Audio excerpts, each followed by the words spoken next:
దేవునికి స్తోత్రం. అందరికీ నా హృదయపూర్వక వందనాలు. Praise the Lord. దేవుడు మిమ్మల్ని మీ కుటుంబాలను దీవించి ఆశించును గాక. ఈరోజు దేవాదేవుడు తెలియపరుచుంటే అద్భుతమైన వాక్య సందేశ మాటలు విందాం. ప్రకటన గ్రంథము 2వ అధ్యాయం 24వ వచనం. నేను చెప్పునదేమనగా మీ పైని మరి ఏ భారమును పెట్టను. దేవునికి సమస్తమేమి కలుగును గాక. ఈ గొప్ప వాగ్దానం మనందరి జీవితాలకు నెరవేర్చబడును. దేవాదేవుడు యేసుక్రీస్తు ప్రభు ఈరోజు చెప్తున్నాడు, నేను మీతో చెప్పునదేమనగా అంటున్నాడు. ఆయనే మీతో చెప్తున్నాడు, ఆయనే మాట్లాడుతున్నది దేవుని వాక్యం, మాట్లాడుతున్నది దేవాదేవుడు తెలియపరుస్తూ మాట్లాడుతూ చెప్తున్నది ఏంటంటే, నీతో ధైర్యపరుస్తూ నిన్ను బలపరుస్తూ చెప్పే మాట ఏంటంటే, నీ పైన మరి ఏ భారం ఇక పెట్టను.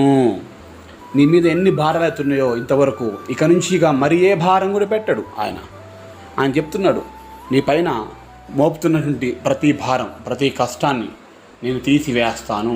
ఇక పెట్టను అంటే అర్థం ఏంటిది? ఇక నీ మీదకి రానివ్వను. చూడండి ఇప్పుడు దేవుని బిడ్డారా, అంటే ఎందుకు ఈ మాట చెప్తున్నంటే, నేను మీ భారం అంతటిని కల్వరిశిలువలో మోసి ఉన్నాను.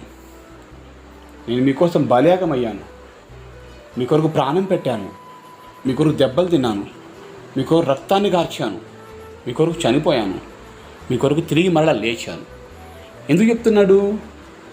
నీవు ఇక బాధపడకూడదని. ఈరోజు నీకున్న కష్టాన్ని బట్టి, నీకున్న వ్యాధిని బట్టి, బలహీనతను బట్టి, ఆర్థిక ఇబ్బందులను బట్టి ఈ భారాన్ని, ఈ కష్టాన్ని ఎవరు తీయగలుగుతారు, ఎవరు తీర్చగలుగుతారు అని అనుకుంటూ బాధపడుతున్నావు. ప్రియ సహోదరి సహోదరుడా, నీ కష్టం ఎట్లాంటిదైనా, నీ భారం ఎట్లాంటిదైనా, నీ బాధ ఎట్లాంటిదైనా కూడా ఇక నుంచి నీవు భారాన్ని మోసే విధంగా నీవు ఉండవు. దేవుడే చెప్తున్నాడు. ఎందుకంటే నేను మోసాను నీ భారాన్ని. ఇప్పుడు నీవు ఒక పెద్ద బరువు మూటను మోస్తూ ఉన్నావు, భారంతో మోస్తావు, నడవలేక నడుస్తూ ఉన్నావు. ఆ మూటను వేరే వ్యక్తి వచ్చి, నువ్వు మోయలేకపోతున్నావు కదా, నేను మోస్తానని చెప్పేసి ఆ వ్యక్తి నీ దగ్గర నుండి మూటను తీసుకొని తన నెత్తి మీద పెట్టుకుని నడుస్తున్నప్పుడు, ఇప్పుడు నీ మీద బరువు ఉంటుందా? ఉండదు. ఎందుకంటే ఆ వ్యక్తి నీ దగ్గర నుండి ఆ భారాన్ని లాక్కున్నాడు, తీసుకున్నాడు. భారం అంతా ఎవరి మీద పడుతుంది? నీ దగ్గర నుంచి ఎవరైతే వ్యక్తి తీసుకున్నాడో ఆ వ్యక్తి మీద భారం పడుతుంది.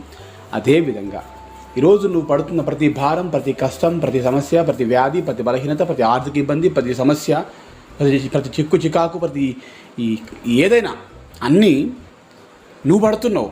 అది మోయలేకపోతున్నావు. ఆ కష్టాన్ని బట్టి అనారోగ్యం కష్టంగా ఉంది, ఆర్థిక ఇబ్బందులు కష్టంగా ఉన్నాయి, బాధలు కష్టంగా ఉన్నాయి, జాబ్ లేకపోవడం కష్టంగా ఉంది, బలహీనతలు కష్టంగా ఉంది, శోధనలు, శ్రమలు, ఒకటా రెండా ఎన్ని ఎంత కష్టంగా ఉన్నాయి. అయితే నీ మీద ఉన్నటువంటి ఈ కష్టమంతటి, బాధలు, శ్రమలు, శోధనలన్నింటినీ, రోగమంతా, ఆర్థిక ఇబ్బందులన్నింటినీ నా దేవుడు లాక్కున్నాడు, తీసుకున్నాడు. ఎప్పుడు? కలువరి శిలువలో ఆయన బలియాగమైనప్పుడు అప్పుడే తీసుకున్నాడు.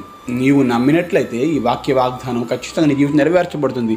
నీ మీదకి భారం ఉండదు. దేవుడు చెప్తున్నాడు, నీ పైన మరి ఏ భారమును పెట్టడిగా. నేను పెట్టనిగా. దేవుడు మీ పైన ఏ భారం పెట్టడండి.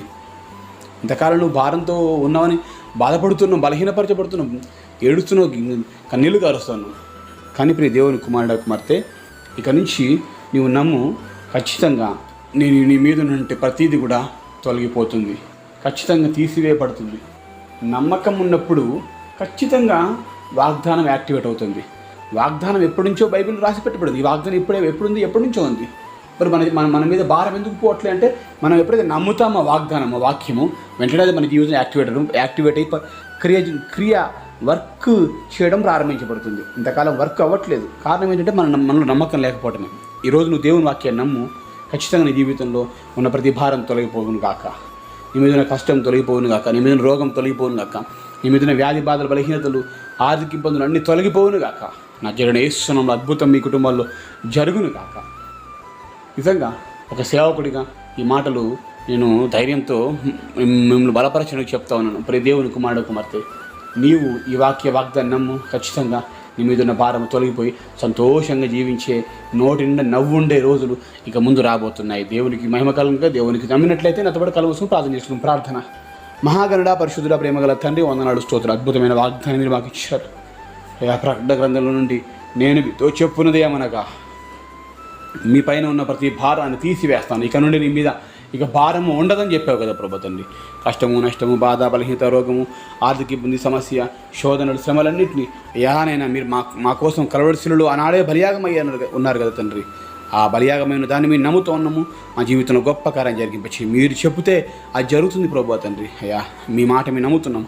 మీ మాటను బట్టి మీ నామానికి లెక్కలేని కృతజ్ఞత వందనాలు స్తోత్రం చెల్లించుకుంటూ ఈ గొప్ప వాగ్దానము మా జీవితాలు నెరవేర్చి మీరే మహిమ పొందుకొని కార్యం జరిగింపచేయమని కృతజ్ఞతలతో అడిగి వేడుకొని పొందుకొని చూన్నాము మా ప్రియ పరలోకమందున్న తండ్రి. ఆమేన్.